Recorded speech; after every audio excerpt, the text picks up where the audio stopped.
Dear friends, ఈరోజు ఒక మంచి సినిమా గురించి నేను వీడియో చేయబోతున్నాను.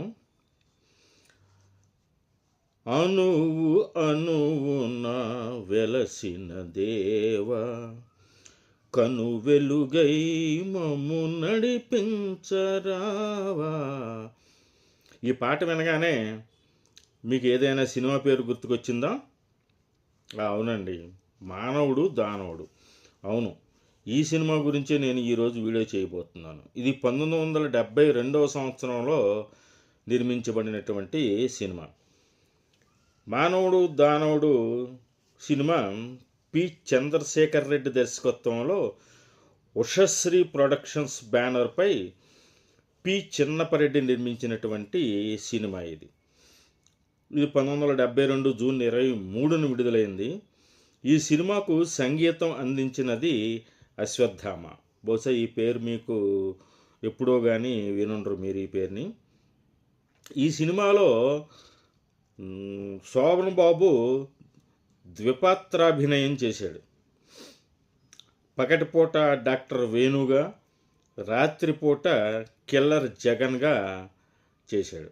ఈ చిత్రాన్ని 1973లో తమిళంలో యంగల్ తంగరాజాగా, 1977లో హిందీలో దూండి ఆధా దిన్ అధీర్ రాత్గా, మరియు 1978లో మలయాళంలో ఇతానెంటవాజీగా పునర్నిర్మించారు.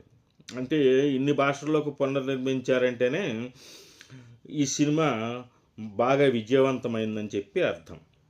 ఇక తెలుగులో ఈ సినిమాలో శోభన్ బాబు డాక్టర్ వేణుగా మరియు జగన్గా నటించగా, రాధగా శారద, కృష్ణకుమారి సీతగా అంటే వేణు అక్కగా, కైకాల సత్యనారాయణ భుజంగంగా అంటే విలన్, రాజబాబు తెలుసు కదా ఆయన రాజుగా, ముక్కామల దాదాగా, ఇంకా జయకుమారి, జ్యోతిలక్ష్మి, ఆర్జా జనార్దన్ రావు, సీతారాం, మాలతి, మంజుల, కేవి చలం, మీనాకుమారి, ఏడిది నాగేశ్వరరావు, కృష్ణరాజు మొదలైన వారు నటించారు. ఈ చిత్రానికి కథా స్క్రీన్ ప్లే నిర్మాత పి చిన్నపరెడ్డి, ఛాయాగ్రహణం కె సుఖదేవ్, ఇక నృత్యాలు బి హీరాలాల్, కెఎస్ రెడ్డి, భాస్కర్, జమినీరాజు. ఈ సినిమాకి మాటలు రాసింది మోదుకూరి జాన్సన్, పాటలు రచించింది doctor C Narayana Reddy, Dasarathi, Modukuri Johnson మరియు ఉషశ్రీ. ఈ చిత్రంలోని పాటలకు మంచి క్రేజ్ వచ్చింది. అయితే ఇక కథాంశంలోకి వచ్చినట్టయితే, సీత ఒక పేద మహిళ. ఆమె అనారోగ్యంతో ఉన్న తన తల్లి మరియు తమ్ముడు వేణుతో నివసిస్తుంది. ఆమె దుర్మార్గుడైన భుజంగం అనే వ్యక్తి వద్ద కూలీగా పనిచేస్తూ కుటుంబాన్ని పోషిస్తూ ఉంటుంది. భుజంగం సీతను తన వలలో వేసుకోవాలనుకుంటాడు. అందుకుగాను సీతను ప్రలోభ పెట్టాలని కనకం అనే స్త్రీని ఆమె మీద ప్రయోగిస్తాడు. కనకం సీత ఇంటికి వచ్చినప్పుడు సీత తల్లి సీతను వేసేగా తప్పుగా అర్థం చేసుకుని ఆ బాధతో గుండెపోటుతో మరణిస్తుంది. భుజంగం, కనకం మరియు అతని అనుచరుడు రంగడుతో కలిసి సీత ఇంటికి వెళ్తాడు. తీవ్రమైన గొడవ తర్వాత సీతను కిడ్నాప్ చేసి వేణును గాయపరిచి అతన్ని అపహరిస్తాడు.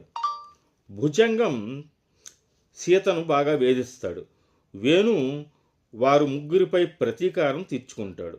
వారి కుటుంబ శ్రేయోభిలాషి అయిన దాదా వేణుని పెంచుతాడు.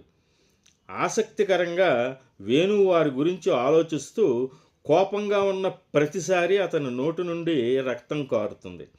సంవత్సరాలు గడిచిపోతాయి. మరియు వేణు అనగా శోభన్ బాబు పెద్దవాడై కాలేజీకి వెళ్తాడు. అక్కడ అతను రాధాదేవిని అంటే శారదని కలుస్తాడు. వారి పరిచయం గొడవతో ప్రారంభమైన త్వరలోనే రాధ వేణుని ప్రేమిస్తుంది. కానీ వేణు తన లక్ష్యాన్ని కోల్పోకూడదని కోరుకోవటం వల్ల ఆమె ప్రేమకు స్పందించడు. వేణు పట్టభద్రుడై డాక్టర్ అవుతాడు. పట్టణంలో పేదలకు సహాయం చేస్తూ ఉంటాడు. ఒక రాత్రి వేణు వర్షంలో తడిసిపోయి ఆశ్రయం కోసం చూస్తూ ఉంటాడు. అతను ఒక పెద్ద ఇంటి ముందు ఆగుతాడు. కానీ అది రాధది అని తెలుస్తుంది. రాధ అతన్ని లోపలికి ఆహ్వానించగా అక్కడ భుజంగం ఫోటోను చూసి ఖచ్చితంగా భుజంగం కూతురు రాధ అని గ్రహించి వేణు కోపంగా వెనక్కి తిరిగి ఇంటికి వచ్చేస్తాడు. కానీ దాదా అతన్ని శాంతింపజేసి క్షమించడం మర్చిపోవటం మంచిదని నేర్పిస్తాడు. కానీ రాధ పట్టుదలగా ఉండి వేణు పట్ల తన ప్రేమను నిరంతరం వ్యక్తపరుస్తూనే ఉంటుంది. ఈ విధంగా కథ జరుగుతూ ఉండగా సీత వేశ్యాగృహంలో చిక్కుకుంటుంది.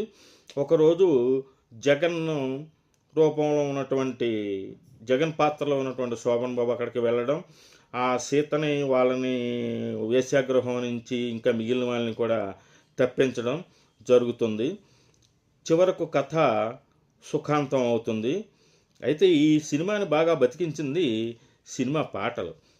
అమ్మలాంటి చల్లనిది లోకం ఒకటే ఉందిలే, ఆకలి ఆ లోకంలో లేనే లేదులే, దాశరథి గారు రాయిగా పి సుశీల పాడింది.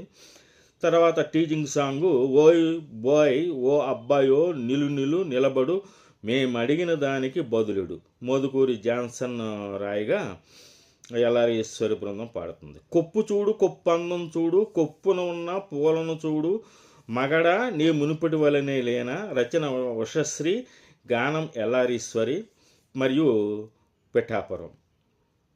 ఇక తర్వాత మంచి పాట ఎవరు వీరు, దేశమాత పెదవి పైన మాసిన చిరునవ్వులు, మనసు లేని పిడికిలలో నలిగిపడిన పువ్వులు. ఈ వేశ్యాగృహంలో చిక్కుపడిపోయిన వారి గురించి సినారే గారు రాసినటువంటి అద్భుతమైన పాట. ఇక తర్వాత ఇందాక నేను చెప్పిన అణువు అణువున వెలసిన దేవా, కనువెలుగై మమ్ము నడిపించరావా అని సినారే రాశారు. అలాగే పచ్చని మన కాపురం పాల వెలుగై మణిదీపాల వెలుగై కలకాలం నిలవాలి కలకలలాడాలి అని సినారే గారు రాస్తారు. మరి కనుక ఈ సినిమా చాలా విజయవంతమైంది. ఇది నచ్చినట్టయితే లైక్ చేసి సబ్స్క్రైబ్ చేసుకోవాల్సిందిగా మీ అందరినీ ప్రార్థిస్తాను.